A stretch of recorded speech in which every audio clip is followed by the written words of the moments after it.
చెందకు భక్తుడా, ఈ మాయలోక ఛాయను చూచినప్పుడు.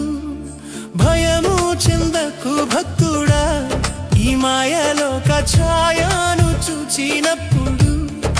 భయము చెందకు, నీకు జయము దయచేయువాడు. భయము చెందకు, నీకు జయము దయచేయువాడు. దేవుడే యెహోవాయున్నాడు, నీ సాయమునకు దేవుడే యేసన్నయున్నాడు.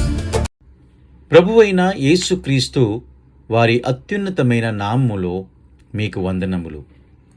పరిశుద్ధ గ్రంథమైన బైబిల్లో మత్తయి సువార్త 6వ అధ్యాయం 34వ వచనంలో మనము ఈ విధముగా చదువుతాం.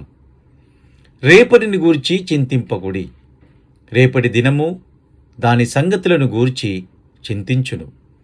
ఏనాటి కీడు ఆనాటికి చాలును. One day at a time అనే ఆంగ్ల గీతంలో ఈ వచనం యొక్క ప్రేరణను మనము చూడవచ్చు. ఆ గీతంలోని భావం ఈ విధంగా ఉంది: నేను కేవలం ఒక మనిషిని, ఒక సాధారణ మనిషిని. నేను ఏమి చేయగలను?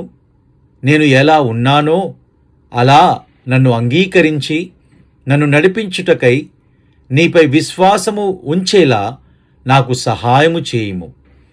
నేను ఎక్కవలసిన తదుపరి మెట్టును నాకు చూపించుము.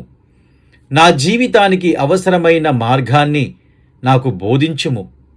ప్రభువా, నేను ఒక రోజును మాత్రమే అడుగుచున్నాను. యేసయ్యా, నాకు బలమును అనుగ్రహించుము.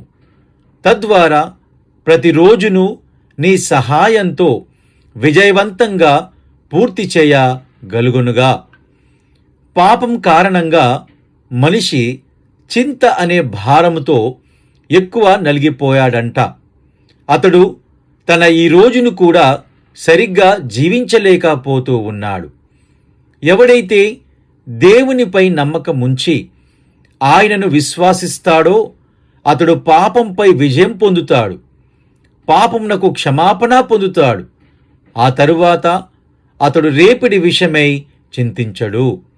దేవునిపై అతనికి ఉన్న విశ్వాసం వల్ల ప్రతిరోజు వచ్చే చింతను అదే రోజున ఎదుర్కొంటాడు. రేపటి చింతను ఈరోజు మోసుకోడు. ఎందుకంటే ఈ రోజుకు సంబంధించిన కష్టం ఈ రోజుకు చాలు. మీరు కూడా అలాంటి విశ్వాసంతో జీవించాలని మేము మీ కొరకు దేవునిని ప్రార్థించుచున్నాము. దయచేసి ఈ విషయాన్ని గంభీరంగా ఆలోచించండి, నమ్మండి మరియు రక్షణ పొందండి.